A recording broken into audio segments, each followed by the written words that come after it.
everybody. The greatest goblin that ever lived is here for a little late, but I'm here. I'm here for a comic book review for this week of November 2013. Yeah, this is going to be just probably just your average review with a little bit of ranting and a little bit of praise, a little bit of geeking out, and some cheap plugs, and yada yada yada yada yada. But before I get started, here's the cheap plugs. Alright. I had, went out of town today, and I came home, and what better thing to come home to as a comic book nerd than comic books in the mail? These arrived in the mail today from Unlikely Hero Studios. They contacted me on my Twitter page and said, ask me and my bro, TheMtVernonKid, we want you to review our books. We'll send you review copies of Super. And I was like, yeah, I'd be honored to. I'm truly... If the people over there at Unlikely Hero Studios is watching this, and I sincerely hope they are, I just want to let you know, deep down from the bottom of my heart, I'm truly honored. Now, after I film this review, I'm going to do a review for my Blugoblin X channel in which I will cover these two books. Because my Blugoblin X channel needs some love too. So I'm going to review these on that channel and do my main review here. But for those of you who subscribe to my Blugoblin X channel, stay tuned to that channel. Now, I don't know when it's going to be up, but I will review these two books on that channel. This is issues 2 and 3 of Super. And I was just like, oh wow, I'm getting some cool comic books to read and to review. And then I noticed on issue 3, I don't know how well the camera can pick it up, but issue 3 is actually autographed by the creators of the series and by the artist. It's autographed by the creators Zach Dolan and Justin Piet, and it's also autographed by the artist Tara Capel. And I hope I pronounced y'all's names correctly, and if I didn't, I apologize. But I'm like, bonus? Getting some comic books to read, to review, and it's autographed. Sweet! Thanks again for the honor. I, can't wait to share my opinions with this, but my opinions for these will have to wait for my Blugoblin X channel, as I have said.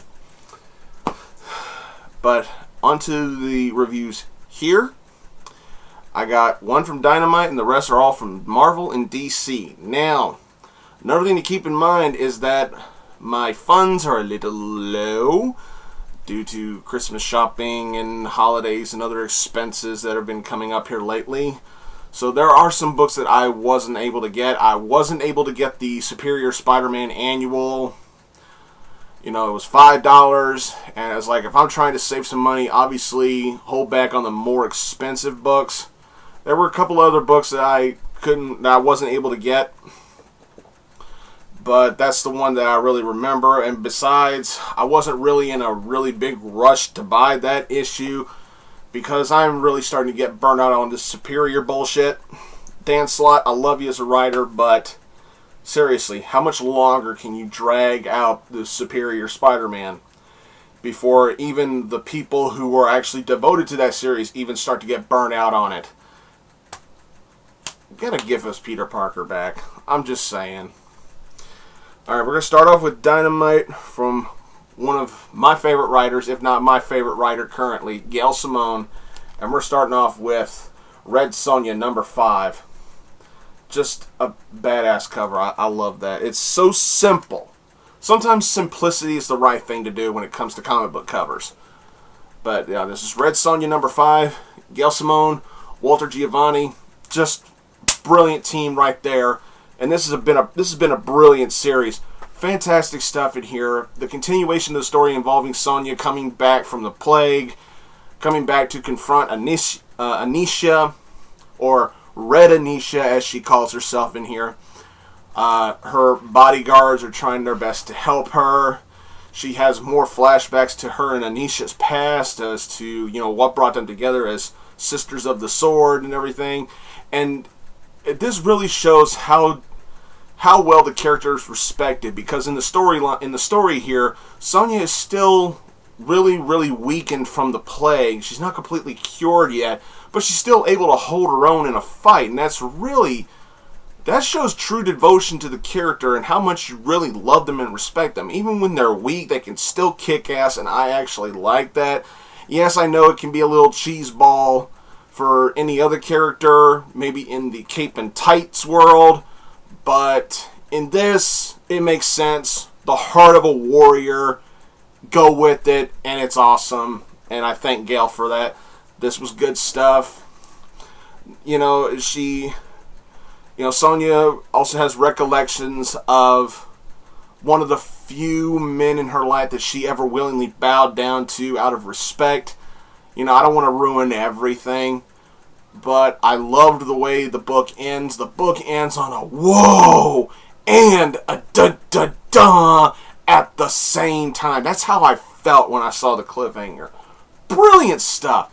The action in here was good. I love the writing. The writing flowed very well.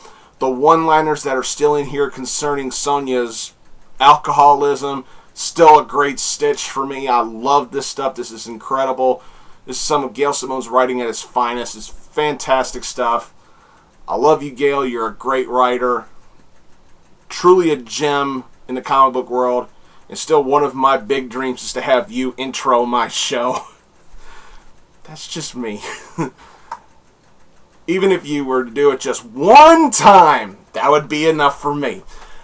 But fantastic stuff from Gail and from Walter. Fantastic series. I can't say any more about it because I don't want to spoil anything. I don't want to spoil any more than I possibly already have. Just do yourselves a favor. Jump on board with this series. We're only 5 issues in. It's not too late to get on board. Do yourselves a favor and just read this stuff. You will enjoy it. I promise you. Alright, we're moving on to Marvel. We're going to start Marvel off with The Man Without Fear, Daredevil, number 33, Mark Waid. Now, I understand that Mark Waid's run is ending issue 36, and I've seen solicitations that Waid is going to stick with the book for a while when Daredevil gets relaunched for the all new Marvel Now crap. I'm thinking I'll probably stick with Daredevil as long as Mark Waid is writing it. I hate to be so picky, but after Mark Waid leaves this series, I can't possibly see anybody else writing it as good as he has. I really can't. I'm really seriously debating whether or not I should even stick with Daredevil after this particular run ends. I honestly don't know if I should. Who knows? But this issue was solid for what it was. Matt's going through pure, just almost literally pure hell. The monsters that he found, that he discovered in the last issue, probably aren't, foes, but they're not exactly friendly either. And Matt is put to an extremely painful test in here when he's trying to find an artifact that'll help him with the Sons of the Serpent. And it gets to the point where it almost drives him mad. And he's like, and it sure as hell pisses him off. Big time. It just pisses him off. When he finds the person he's looking for, he goes to the monsters that aided him. He said, just get that bastard away from me. And I mean it. And I went, wow. It was actually pretty interesting to see Matt get that pissed off. And, just the action, the mental, just the emotional mind fucking, if you will, if you want to use those terms together, is just fantastic stuff. Mark Waid clearly knows how to write this stuff. It was really thrilling to, sit through this and read this. It was really, really captivating. I really enjoyed it. Is it some of Mark Waid's absolute best with this series? In my opinion, not really. But for what I got, I can say this. Damn good job, Mr. Waid. Damn good job. Working that magic and making it rain money with Daredevil. Fantastic stuff. Can't say enough about it. I mean, it's really good. I mean, you have to be one hell of a writer to get me to jump on board with a series that I never really had that much devotion to begin with. That says a lot about a writer. And this issue was no slouch. I mean, it was really good. Very, very nicely done. Alright, we're getting a double X shot. We're going to start off with Uncanny X-Men number 14. Brian Michael Bendis and Chris Bocciolo bring you this little gem here. Now, I'm starting to enjoy this series more and more, because ever since Battle of the Atom, this particular series is starting to feel more logically sensible to me. Now, what I mean by that is that there's a part of me that honestly doesn't understand why this series is called Uncanny X-Men. If I was one of the head leaders of creative, or whatever they call themselves up there at Marvel, I would say call this particular series The Brotherhood, or just Brotherhood. You know, and if you're going to have an Uncanny X-Men title, it should be, I would drop the all-new X-Men title and rename that Uncanny X-Men, and leave the all-new X-Men where Amazing X-Men is, and rename Amazing X-Men All-New X-Men, excuse me. You know, because this honestly feels like you're building up the Brotherhood rather than a team of X-Men. Especially with what I read in here concerning what Dick Summers is doing with his team in here. Now, even though Marvel is doing their absolute best to continue to push Cyclops as a villain in the Marvel Universe, I must say, even though that's what they're doing, they're actually not doing that bad of a job with it, especially with Bendis' writing. You know, Dick Summers continues to push these rookies, you know, to try and grow some nuts and fight back. You know, and, you know, say what you want to about Dick Summers. You know, I may not like the son of a bitch, but at least he is finally showing that he can at least be a good teacher when it comes to teaching rookies how to fight. You know, Dick Summers is a real bastard, but at least he's starting to come off as an actual teacher rather than just some prick who says there's a war coming. He's basically being Magneto light. And when you, like I've said this a million times, when you have Magneto tell Dick Summers you're starting to act like me, there's a problem. Especially for any diehard Cyclops fans. You know, my girlfriend's dad used to be a humongous mark for Cyclops. And he's pissed off at what they're doing with him. And I'm like, why do you think I call him Dick? Seriously. But the main focus isn't really on Dick, it's on Emma, his diamond-encrusted bitch, and what she does with one of the rookies, teaching him how to use his powers and everything, and he is so reluctant to do so. But the stuff that she has him do, it is kind of funny in a sense, but in another way, when you see what he does at the end of the book, without actually knowing what he does, I just want to say, Cyclops, you motherfucker. That's literally what I said at the end of the book. I am not bullshitting you. I literally said, Dick Summers, you motherfucker. After reading this, that's when I started thinking to myself, why is this book called Uncanny X-Men? It should be called The Brotherhood. I don't get it. Even though this book was actually really good in terms of storytelling. The artwork was good too. I really can't honestly complain other than the nitpicks I just mentioned. But yeah, still a solid read. I did enjoy it. To me, this has all the potential of being a good villain's book. But that's just my opinion. So, it is what it is. They just happen to call it Uncanny X-Men. Moving along, we're going to X-Men number 7. Brian Wood and the Dodsons. Oh man, and look who's on the cover. Yoriko Oyama, a.k.a. Lady Deathstrike. Now you're probably thinking to yourself, wait a minute, didn't she die a long time ago? Sort of. Her previous body was destroyed, but her personality and her subconscious are technically still alive, and they're planted inside Anna Cortez, who is a trust fund brat, if I may use that term.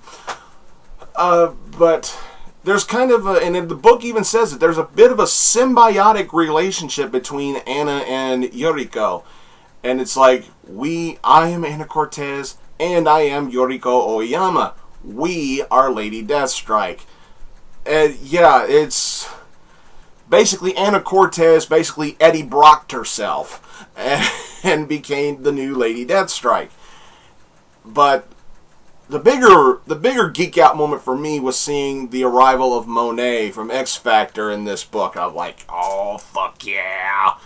You're going to build up a team of all-female X-Men, bring in a really good one in Monet. This shit got really good really quick when she got in here. It's like she's trying her best to, settle down, but she doesn't want to be bothered. She just wants to be out of the way. She wants to find her peace of mind. But this is the X-Men. The X-Men are never in a peace of mind, goddammit. Some shit's always happening and something's always trying to fuck them over, whether it's other mutants or fucking humans, you know what I'm saying? But yeah, this is really good stuff. Anna's intel, or Yoriko's intel, whichever name you want to use, but her intel isn't quite up to snuff. She wasn't anticipating Monet being there. So her first tactical strike against the X-Men, unfortunately for her, doesn't go quite as well as planned. And that's when Yoriko finds out something new with up-to-date intel on the X-Men. And then we get to the cliffhanger. Or the end of the book. I don't know if it was really a cliffhanger, but we get to the end of the book and then we get to that last page.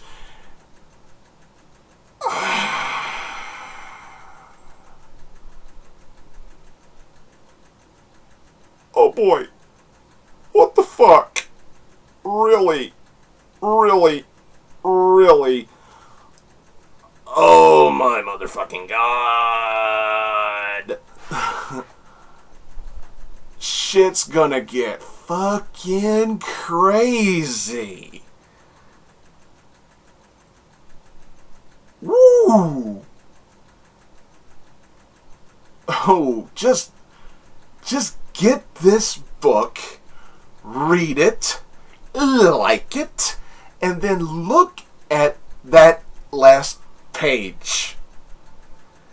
And then drop the holy shit bomb. This was good. Not perfect, but good. I liked it. Alright, moving on to DC, we're going off to Holy Nostalgia with Batman 66, issue number 5, The Sandman Awakens, and introducing Batgirl. Yes, The Sandman Awakens. I don't remember the Sandman in the actual TV series, so I'm guessing this is a new take on the Sandman with the Adam West verse, if you will. Wow. Just wow. This particular issue, really recaptivated my love for the Adam West stuff. This whole entire series has. This, just like all the other issues, when I read this, I felt like I read the dialogue and I was hearing those voices in my head. I hear voices in my head. I'm not doing that. When I read the dialogue in this book, when I read Batman's dialogue, I could hear Adam West. I could hear Burt Ward. I can hear Commissioner Gordon, Alfred, Chief O'Hara, Batgirl, the Batgirl story involves Catwoman as her adversary. Not just any Catwoman. Batgirl, spoiler. This is a spoiler. Okay? But the Batgirl story is the second half of the book, and she tangles with Catwoman. Okay? You've been warned. Here's a spoiler. the Catwoman she tangles with is the Eartha Kitt Catwoman. And just like with the first story, I hear those voices when I read that dialogue. Even the narrator, I can hear the narrator's voice when I read the narrator's dialogue. And that's when you do a comic book series based on a TV show. It doesn't matter what it is. To me, the comic succeeds when you get the reader to imagine themselves hearing those voices of those characters you idolized from your youth. That you watched this, when you watched this TV series, whether it first came out or whether you watched it on reruns or on old VHS tapes or whatever. When a comic book series is based on a TV show, and when you read the dialogue and when you hear those voices of those characters you loved so much, when you hear it and when you feel it, to me, it makes the comic book win. And I thank DC for this. This was great. Good stuff. The Adam West cheeseball stuff at its finest. I loved it. Great stuff. How Batman and Robin were able to escape the Sandman's dream trap was incredibly funny, silly, and it fit perfectly with the Adam West stuff. Fantastic stuff. I can't say enough good things about this series. Just really good. Really good. We're going to stick with Bats. Moving on to Batman and Two-Face, number 25. First of all, I gotta say, I do love that cover. That cover's awesome. You got the Two-Face coin. Anybody else feel like that particular rendering of Batman reminds you of the Batman the Animated Series Batman? Get a really good look at that. Get a really good look at Batman on this cover. That looks like the animated series. Fucking awesome. I loved it. Peter Tomasi, Patrick Gleason, still doing a good job here. I gotta say, I thought this issue was actually better than the last one concerning, Batman and Two-Face. The lady responsible for scarring Two-Face and making him who he is trying her best to get out of Gotham and everything. And she decides to... And she's in prison, and she feels like the police is not going to protect her very long. Now, when I said she was trying to escape from Gotham, that was then, before she got a hold of Harvey and turned him into Two-Face. Now, she's in prison, trying to be protected by the police, because Harvey, if he ever gets his hands on her, he's going to kill her. Because she killed his wife. And she decides to use her one phone call to call Bruce Wayne, saying, hey, I need some of your boys at Batman Incorporated to help me. And Bruce figuratively says, So, long story short, she's in jail, about to get the complete shit beat out of her by other inmates. The reason why, not going to ruin that. But then a familiar face that I personally haven't seen in a while makes his return. And who it was, I'm not going to ruin that either. But this was really good stuff. I thought it was well written. The artwork was good. Very, very nicely done. I didn't mind the cliffhanger. The cliffhanger wasn't jaw-droppingly awesome. But what we got, I can work with it. Very nicely done. A solid issue of the series. Tomasi and Gleason, they worked well with what they got. It was what it was, and I actually enjoyed it. Very nicely done. Alright, moving along. Batwoman number 25. This is Batwoman's tie-in to Zero Year. And we have the arrival of the new writer, Mark Andreyko. Trevor McCarthy is still doing the writing. Now, I'm willing to give Mark Andreyko, I hope I'm pronouncing his name right, I'm willing to give him a try as the new writer, even after DC royally screwed over J.H. Williams III and W. Hayden Blackman. Williams and Blackman got royally screwed by DC, and for that I say this: fuck you. But I love this character. It's a new writer. He's already getting a lot of praise before this book even hit the shelf. So I'm willing to give him a try. And I read this and I was like, okay, not bad. This was good. This is basically a good story about Kate being a crime fighter before she became Batwoman. That's pretty much all this was. Throw in family drama, throw in dark, depressing crime waves and everything. Throw in the first eye-to-eye, what's the word I'm looking for? Throw in the first eye-to-eye encounter between Kate Kane and Maggie Sawyer. I was satisfied. This was actually pretty good. I didn't mind this at all. Now, I have a feeling there's going to be a lot of Batwoman fans on the internet, and I have to tell you the truth. I have a feeling there's going to be a lot of Batwoman fans. This particular issue is going to have a bit of a mixed reaction. There's going to be a lot of fans that are absolutely going to be in love with this issue, and then there's going to be a lot of fans who are going to flat out, almost literally want to put this on the floor and take a shit on it because of what DC did to Williams and Blackman. Me, I'm in the middle. I liked this book, but I still am pissed off what DC did to Williams and Blackman. I'm right there in the middle. I liked it, but at the same time I kind of hated it. It was a good story, good writing, good artwork, but yeah, I'm going to bitch and complain because of what happened to Williams and Blackman, because they were doing such a fantastic job, and DC, the brilliant minds at DC all of a sudden out of nowhere decided that superheroes can't be fucking happy and can't be in a goddamn committed relationship, which is bullshit, because heroes have to rise above the challenge and make the painful decisions to be alone and keep the identity. Fuck all that. What the hell was wrong with Batwoman having a wife? What the fuck was wrong with us? What the fuck is wrong with a superhero being in a committed relationship? It doesn't make for good drama?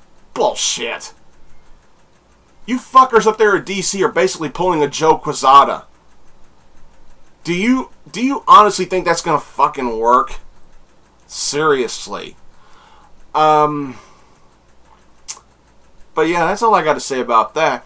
Solid read, good writing. I did enjoy it, despite my bitching and complaining I just did.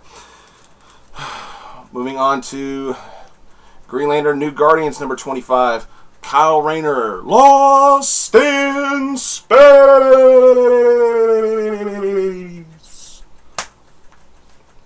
You knew I had to do that. Justin Jordan, Brad Walker. Oh, this was actually pretty good. I'll be honest, I wasn't expecting that much when I was about to read this book. I really honestly wasn't. It was like, how can you top what happened at the end of the Lights Out story when it comes to Kyle Rayner?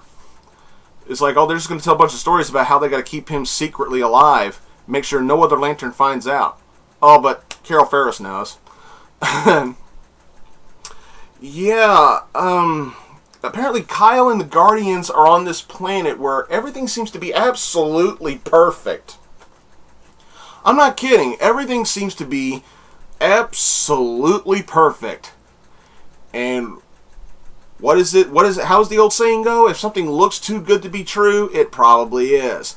And that's in this story, that expression certainly still stands. Of course, Kyle being the White Lantern, he has access to every single emotion in the light spectrum. And he detects some fear and some little bit of rage in there. And he finds out that this perfect world isn't exactly as perfect as it seems. And the stuff that he finds out, and I'm not going to ruin the ending of the book, but all I will say is that the things that he finds out and the things that he has shown is pretty damn chilling and a bit on the what the fuck side, you know what I'm saying? So all I'm going to say is if you're still on board with this series, don't give up on it. As a matter of fact, why should you? Because it's been consistently good. this is no exception. This was a really good issue. Good read, good drama, good dialogue. A lot of twists, and a particular plot twist I didn't see coming in here, and that's how the book ends. And it has one of those dun dun dun kind of cliffhangers. Very nicely done. Good book. Alright. I saved this for last. Not coincidentally, it was alphabetical order. But I had a feeling if this wasn't going to be in alphabetical order, I was going to save this book for last. It's not any picks of the weeks or anything like that, hardly anymore. But I wanted to talk about this book last anyway. Harley Quinn, issue 0. Amanda Conner, Jamie Pagliani, Charlie Adlard, Al Baltazar, Becky Cloonan, Darwin Cook, Tony Daniel, Sam Keith, Bruce Timm, Jim Lee, Stephanie Rue, Chad Moore, Chad Harden, Adam Hughes, Dave Johnson, Dan Panosian, Jeremy Roberts, and Walter Simonson. Oh, God. That's the creative team, folks. Hold on a second.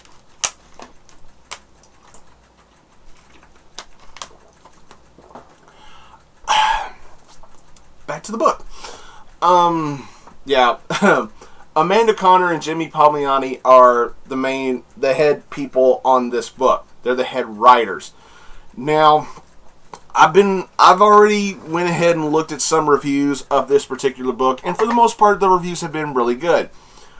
And actually, my girlfriend Jennifer read this before I did, and she told me that it was good. And after reading it, I agree with you, baby. This book was good. But as soon as I got done reading it, I told her, I said, I'm ready to see a lot of fanboys. I haven't seen it yet, but I'm still waiting for it because I know deep down it's bound to happen. It's going to happen. Just watch. It'll happen. Some fanboy, even if it's just one fanboy, it's going to happen. I see it coming. Somebody's going to get on a blog and type, "Oh, DC, you motherfuckers, you turned Harley Quinn into fucking Deadpool. You unoriginal sons of bitches. How dare you turn Harley Quinn into Wade Wilson. You suck, I hate you, boo-hoo-hoo-hoo. But I will continue to buy this series anyway, boo-hoo-hoo-hoo." It's gonna happen. Yes, I will admit,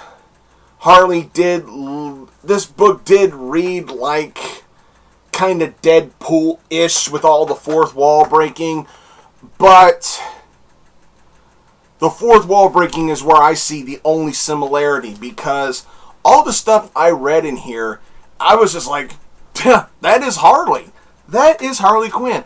I mean, all the different artists that we got in here, I really geeked out for Jim Lee, for Bruce Timm, for Adam Hughes. Oh, Adam Hughes' artwork was fucking amazing.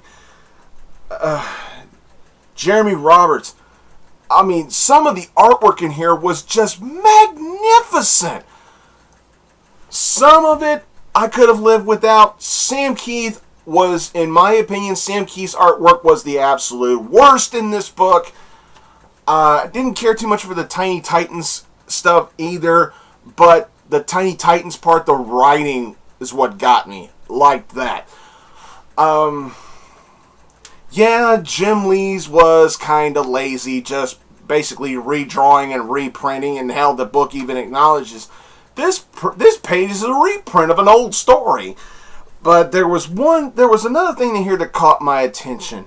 I don't remember which artist it was, but there was a scene where Harley and Ivy were doing a Thelma and Louise take, and they actually wrote Harley saying that she was riding in a car with her hot girlfriend. And I went, and Jennifer and I both wondered, is DC actually going to go with this? Because for years we have been speculating, both male and female fans. Okay? So don't give me any bullshit in the comment section that only male fans have been thinking this. Bullshit. I've talked to many female fans who have also been thinking this, and they'd like to see DC go with this. But for years, and it's also been confirmed that Ivy will make future appearances in this series. But it's been speculated for years that Harley and Ivy are way more than friends. And, you know, a lot of people said the same thing about Batgirl and Supergirl. And all I can say is, DC did a hell of a good job of hinting at that all these years. That, and even it was even hinted at the end of Gotham City Sirens.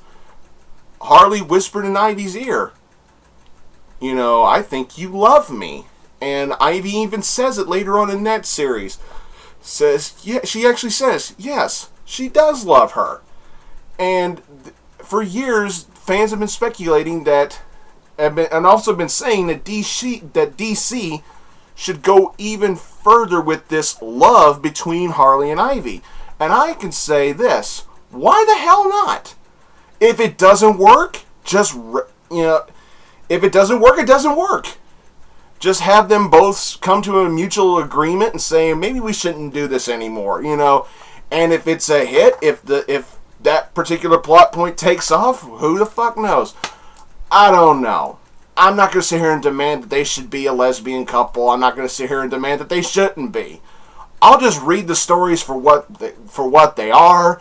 I would just be happy if Harley and Ivy get back together as the queens of crime that they should be. Whether they're actually going to be lovers or not, I don't honestly care. Just, if you're going to do it, or if you're not going to do it, just give us some solid writing that will please me as a reader. That's all I'm going to ask for.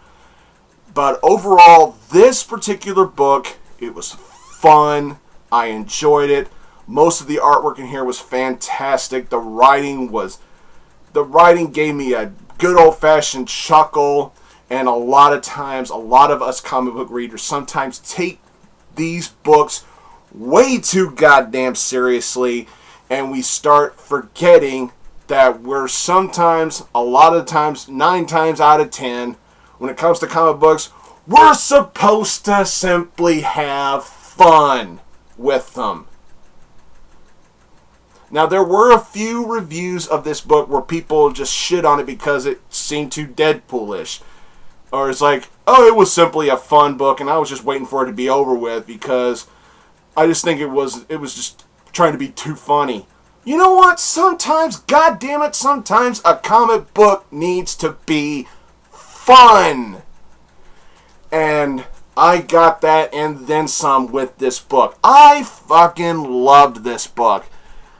Incredible writing, funny shit, great artwork. I may frame this son of a bitch if I want to. There you go. My review of Harley Quinn 0 issue. I thought it was fantastic. Well, there's my review for this week, everybody. Sorry for the long rants and all the bitching and complaining and all the geeking out and everything. If it got on your nerves, I'm sorry. If you loved it, hey, I aim to please. Alright. Thanks again for watching this review. Don't forget to subscribe to this channel and my Blugoblin X channel. Don't forget about my bro, my student, TheMtVernonKid, and his channels. Don't forget about all my friends at Dark Avenger Inc. Plus, Mark and Chloe at Fast Stacker Comics, J. Al Ghul, Deadpoolzilla, Brandon Hex, two of my oldest buddies from YouTube. They're still rocking it. They're still doing what they do, and I love them for it. Once again, a big thank you to Uncanny X Studios for these 2 copies of Super. And I promise y'all I will get reviews for them up on my Blugoblin X channel as soon as I can. Follow me on Twitter at Blugoblin01 or on Tumblr or on look for me on Pinterest. Pinterest.com/Blugoblin, and then there's blugoblin.tumblr.com. Follow me on there. You won't regret it, I promise you. Thanks for watching, everybody, and until next time, I will see you all later.